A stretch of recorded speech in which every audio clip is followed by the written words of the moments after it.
જય ગુરુદેવ, જય માતાજી. અખિલ વિશ્વ ગાયત્રી પરિવાર તરફથી હું નીરવ ખલાસી. આજનો ટોપિક છે આપણો ગાયત્રી મહાવિજ્ઞાન બુક છે, એમાંથી છે પાપનાશક અને શક્તિવર્ધક તપશ્ચર્યાઓ. અગ્નિની ઉષ્ણતાથી દુનિયાના બધા પદાર્થો બદલાઈ જાય છે અથવા પીગળી જાય છે. કોઈ એવી વસ્તુ નથી જેની સાથે અગ્નિનો સત્સંગ કર્યા પછી તેના પરિવર્તન નહીં થતું હોય. તપશ્ચર્યાઓનો અગ્નિ પર એવો જ છે. એ પાપોના સમૂહને નિશ્ચિત રીતે ઓગાળી નાખે છે, બદલી નાખે છે અથવા બાળીને ભસ્મ કરી નાખે છે. પાપોની બળી જવાની પ્રક્રિયા આ પ્રકારની હોય છે.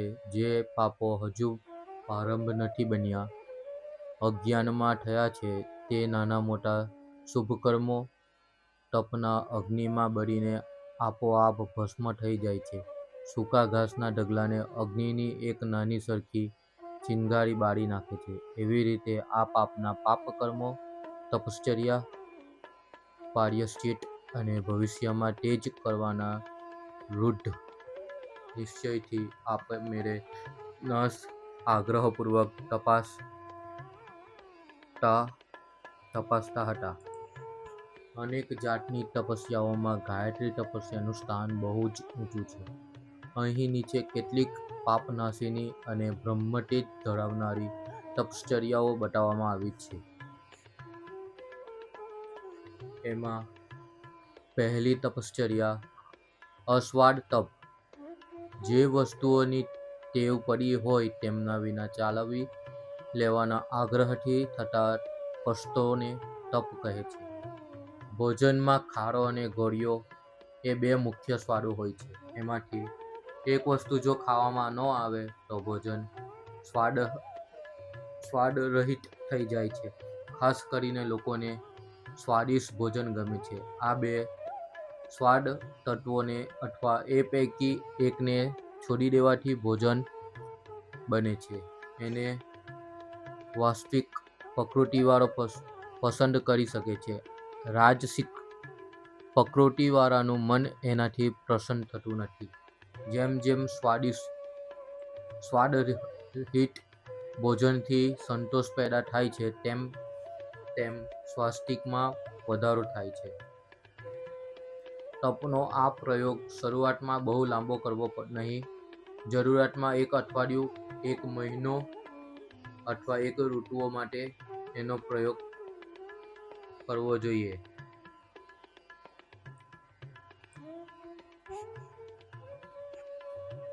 બીજું, તિતિક્ષા તપ. શરદી યા ગરમીને લીધે શરીરને જે કષ્ટ થાય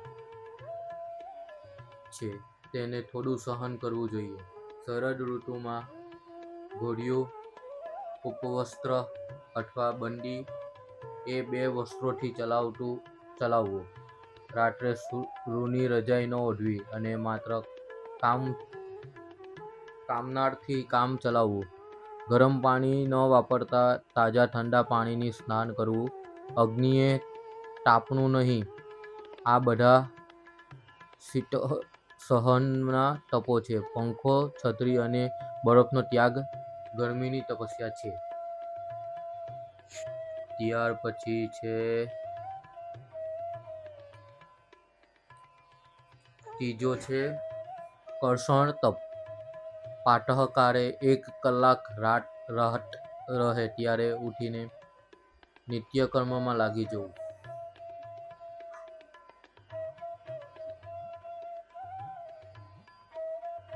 પોતાને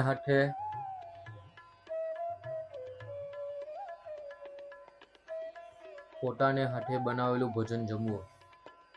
પોતાને માટે પોતે પાણી ભરી લાવવું. પોતાને હાથે જ પોતાના કપડાં ધોવા.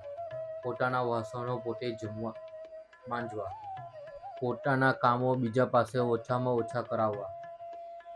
જોડા ન પહેરતા લાકડાની ચામડીથી કામ ચલાવવું. પલંગ પર શયન ન કરતા ભૂમિ પર જ શયન કરવું. ધાતુનું વાસણ ન વાપરતા પતરામાં જ કે હથેળીમાં જ ભોજન કરવું. પશુઓનો વાહન તરીકે ઉપયોગ ન કરવો. ખાડી પહેરવી અને પગે જ યાત્રા કરવી વગેરેને કર્ષણ તપ કહે છે. એમાં દરરોજ શારીરિક સગવડોનો ત્યાગ કરવો પડે છે અને અસગવડો સહન કરવી પડે છે. ચોથો છે ઉપવાસ તપ. ગીતામાં ઉપવાસને વિષય વિકારોથી નિવૃત્ત કરનાર તરીકે બતાવવામાં આવ્યો છે. એક ટાણું અન્ન આહાર અને એક ટાણું ફલાહાર આર્ભિક ઉપવાસ છે. ધીરે એની કઠોરતા વધારવી જોઈએ. બંને તક ફળ, દૂધ, દહીં આદિનો આહાર એનાથી કઠણ છે. એનાથી કઠણ એક સમય અન્ન રહિત આહાર પર રહેવું એ છે. કેવળ દૂધ યા છાશ પર રહેવું હોય તો તેનું અનેક વાર સેવન કરી શકાય છે. દરેક જાતના ઉપવાસમાં તરસ ન લાગવી હોય તો પણ વિશેષ પ્રમાણમાં પાણી પીવું. જે લોકો ઉપવાસમાં પાણી નથી પીતા, અગર બહુ જ ઓછું પીએ છે, તેઓ મોટી ભૂલ કરે છે. એનાથી પેટમાંનો મળ સુકાઈ જઈને તેની ગાંઠો બંધાઈ જાય છે. તેથી ઉપવાસમાં ઘણીવાર પાણી પીવું જોઈએ. એમાં લીંબુ સોડા, ખાંડ મેળવીને લેવામાં આવે તો સ્વાસ્થ્ય અને આત્મશુદ્ધિને માટે પણ ઉત્તમ છે. ત્યારબાદ પાંચમું ગવ્યકલ્પ તપ. શરીર અને મનના અનેક વિકારોને દૂર કરવા માટે યજ્ઞકલ્પ અભૂતપૂર્વ છે. રાજા દિલીપને જ્યારે સંતાન નહોતું ત્યારે એમણે કુલગુરુના આશ્રમમાં પત્ની સહિત ગાયો ચરાવવાની તપસ્યા કરી હતી. તે નંદીની ગાયને ચરાવતા હતા અને ગોરસનું સેવન કરીને જ રહેતા હતા. ગાયનું દૂધ, ગાયનું દહીં, ગાયની છાશ અને ગાયના ઘીનું સેવન કરવું. ગાયના છાણથી દૂધને ગરમ કરવું જોઈએ. ગૌમૂત્રનું શરીર પર માલિશ કરીને તથા તેને માથામાં નાખીને સ્નાન કરવું એ ચામડીના રોગો તથા રક્ત વિકારોને માટે ઘણું જ લાભદાયક છે. ગાયના શરીરમાંથી નીકળનારું તેજ સ્વાસ્તિક અને બળદાયક હોય છે. તેથી ગાયો ચરાવવામાં મોટો સૂક્ષ્મ લાભ છે. ગાયના દૂધ, દહીં, ઘી, છાશ પર માણસ 3 મહિના સુધી નિર્વાહ કરે તો એના શરીરનો એક પ્રકારનો કલ્પ થઈ જાય છે. ત્યારબાદ છઠ્ઠું પદાલવ્ય તપ. આપણી પાસે જે શક્તિ હોય તેમાંથી પોતાને માટે થોડી રાખીને બીજાઓ માટે અધિક પ્રમાણમાં આપવી તેનું નામ દાન છે. શ્રીમંત લોકો ધનનું દાન કરે છે. જે શ્રીમંત નથી તે પોતાના સમયનું, બુદ્ધિ, જ્ઞાન, ચાતુર્ય, સહયોગ વગેરેને ઉધાર આપીને યા દાન કરીને બીજાઓને લાભ પહોંચાડી શકે છે. શરીરનું, મનનું દાન પણ ધનદાનના જેટલું મહત્વ છે. અનીતિથી કમાયેલા ધનનું સરકારીમાં દાન કરવામાં આવે તેનું સૌથી ઉત્તમ પ્રાયશ્ચિત છે. આપણા સમયનો અમુક ભાગ લોકસેવામાં વાપરવો એ પણ એક જાતનું તપ છે. દાન આપતી વખતે માત્ર પાત્ર અને કાર્યનું ધ્યાન અવશ્ય રાખવું જોઈએ. કુપાત્રને આપેલા અને અયોગ્ય કાર્ય માટે આપેલા દાન વ્યર્થ જાય છે. મનુષ્યેતર પ્રાણીઓ પણ દાનના અધિકારી છે. ગાય, કૂતરા, ચકલા, કીડીઓ વગેરે ઉપકારી જંતુઓ પણ અન્ન, જળનું દાન કરવા માટે પ્રયત્નશીલ રહેવું જોઈએ. ત્યારબાદ સાતમું નિષ્કાસન તપ. આપણા દોષો અને પાપોને ગુપ્ત રાખવાથી મન ભારે રહે છે.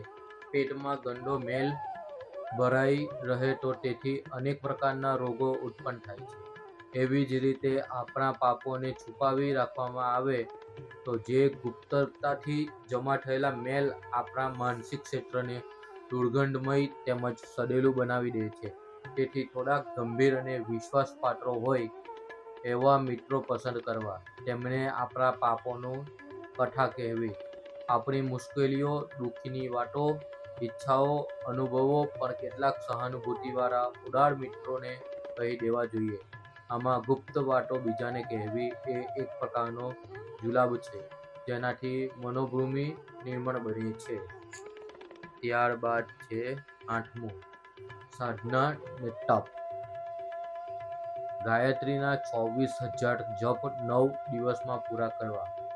1,25,000 જપ 40 દિવસમાં પૂરા કરવા. ગાયત્રી યજ્ઞ, ગાયત્રીની યોગ સાધનાઓ, પુરુષચરણ પૂજન, સ્ત્રોત પાઠ આદિની સાધનાઓથી પાપ ઘટે છે અને પુણ્ય વધે છે. ઓછું ભણેલા લોકો ગાયત્રી ચાલીસાનો નિત્ય પાઠ કરીને પોતાની ગાયત્રી ભક્તિને વધારી શકે છે અને મહામંત્રથી વધેલી શક્તિ દ્વારા તપોબળમાં અધિકારી બની શકે છે. ત્યારબાદ છે 9મું,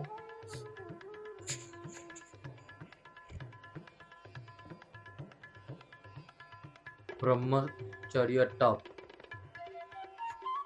વીર્ય રક્ષા, મૈથુનથી બચવું અને કામ વિકાર પર કાબૂ રાખવો તે બ્રહ્મચર્ય વ્રત છે. માનસિક કામ સેવન શારીરિક કામ સેવનની માફક જ હાનિકારક છે. મનને કામક્રીડા તરફ જવા ન દેવાનો સૌથી સારો ઉપાય એને ઉચ્ચ આધ્યાત્મિક અને નૈતિક વિચારોમાં જોડી રાખવું એ છે. એના વિના બ્રહ્મચર્યનું રક્ષણ થતું નથી.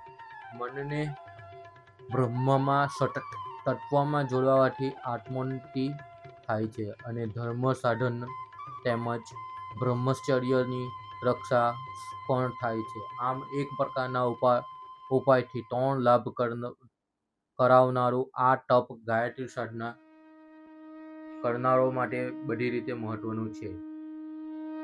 ત્યારબાદ છે ચાંદ્રાયણ વ્રત તપ.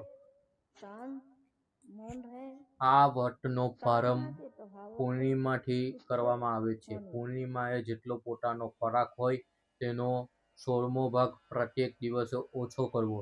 જો આપણો પૂર્ણ આહાર 1 સેર હોય તો પ્રતિદિન 1 અઘોર આહાર ઓછો કરવો. જેમ કૃષ્ણ પક્ષના ચંદ્રમાની 1 કલા નિત્ય ઘટે છે તે મુજબ 1 પોડપાસ ખોરાક નિત્ય ઓછો કરતા જવું. અમાસ અને પડવાને દિવસે ચંદ્રમા બિલકુલ દેખાતો નથી એ 2 દિવસ બિલકુલ આહાર ન લેવો. ફરી શુક્લ પક્ષથી બીજાના દિવસથી ચંદ્રની 1 કળા ધીરે ધીરે વધે છે.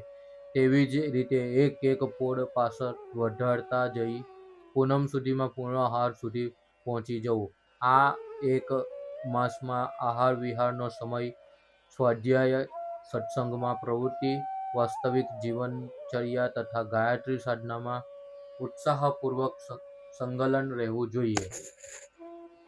ત્યારબાદ છે મૌન અને તપ.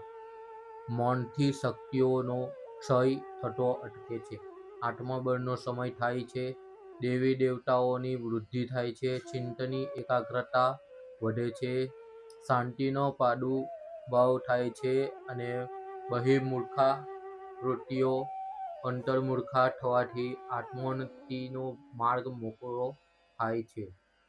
દરરોજ, અઠવાડિયામાં અથવા મહિનામાં કોઈ નિશ્ચિત સમય મૌન પાળવાનો અને માટે નક્કી કરવો જોઈએ. લાંબા દિવસો માટે તથા હંમેશા માટે પણ એવું વ્રત રાખી શકાય છે.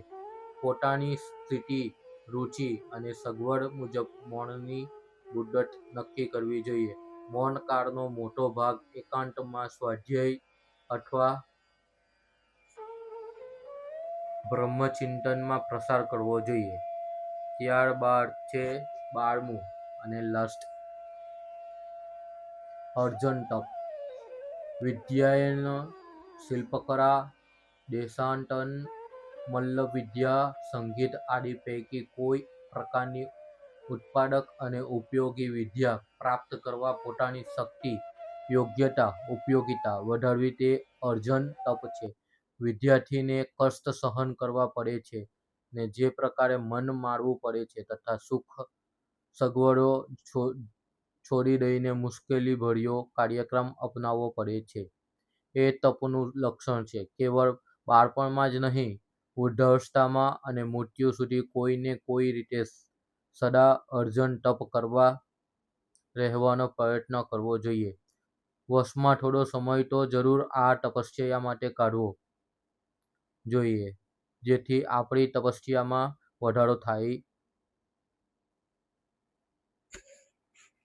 થાય અને અધિક લોકસેવા કરવું બની શકે. જય ગુરુદેવ, જય માતાજી. આપણો ટોપિક અહીંયા પૂરો થાય છે.